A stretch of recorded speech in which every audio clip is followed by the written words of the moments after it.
Welcome back. In this lecture, we will install MongoDB on macOS. Now, if you're a Windows user, then please mark this video as completed and move on right to the next one, because the installation process is actually quite different on Windows than it is on Mac. So fire up your browser and open mongodb.com, okay? Then move to Products and then over here, the MongoDB server. So open that one up, and so that takes us to the MongoDB download center.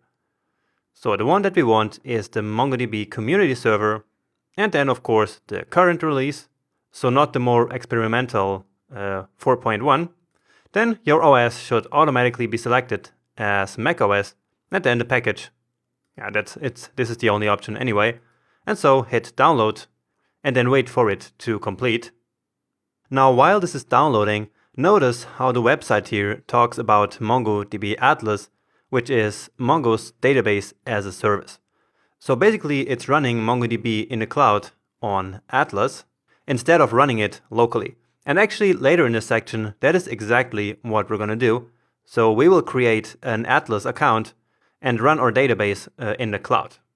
Okay, so in this video, we're downloading and installing the local version of MongoDB, which we will use to get familiar with the database system. But then by the end of the section, we will actually transition to the hosted version, and that's the one that we will then use in our real application until the end of the course. All right, and with the file now downloaded, let's go ahead and extract it and take a look at the content. And what we need here is basically these executable files here. And what we need to do with them is to copy them into a special binaries folder that we have on our system. Okay, so let's move into a terminal and do a copy command. And we're going to need some permissions for that. So I'm starting with sudo here, then cp for copy. And now I'm going to go ahead and drag all of these files in here so that I don't have to write the path to them out. Okay, so that's all of the files that we're going to copy. And we will copy them into a folder called /usr local/bin. Hit return on that, and just to make sure they're actually there, let's actually go there. So usr local/bin. Take a look at the files there, and indeed, here they are. So basically, these red files are the ones that we just copied there. So these are the executables. Now, since we're in this folder, you might actually see some other interesting stuff here. For example, this nodemon command here. That is the global nodemon package that we actually installed before. I mean, it's not really the package itself, but it is this what allows us to run the nodemon command globally. Next up, we're going to create a folder where the database can then actually store the data. And again, we're going to need permissions for that.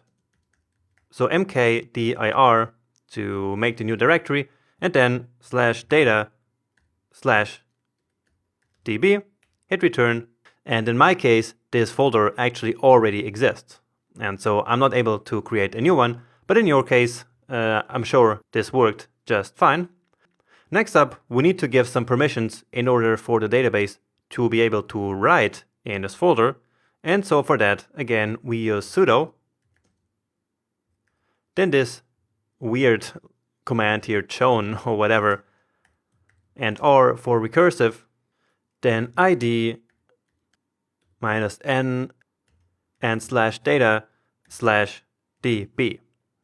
All right, so this looks a bit like black magic here, but again, just follow this recipe in order to just make this work. Anyway, we should now be good to go and call MongoD. So let's try that out. So let's make this window a bit bigger. And so indeed, we now have the Mongo process running here. Okay, so it starts up here and then gives us all the stuff that we don't really need. And by the end, it tells us that it's waiting for connections on port 27017. Okay, so this here is basically like a Mongo server.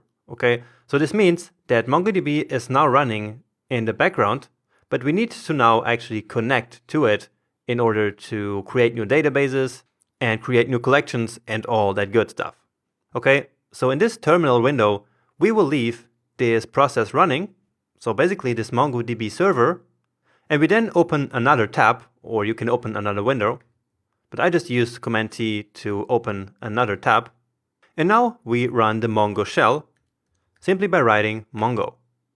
Alright, and so we are now connected to our MongoDB server that is running on localhost on the default port that I just mentioned before, so this one. Okay, so we are now connected to that, and so let's now write db here, which should return the test database, and it did. So we have a test database already on our computer, and so this means that it works. So great. Now we could have used this Mongo shell here to also connect to a remote database. So remember how in the beginning I talked about the MongoDB Atlas, which is basically a database running in the cloud. So a remote database. And so here we could use this MongoDB shell to also connect to that one. But if we simply run the Mongo command like we did here, it will just automatically connect to the local MongoDB database that is running on localhost. Okay, so that's it for this video.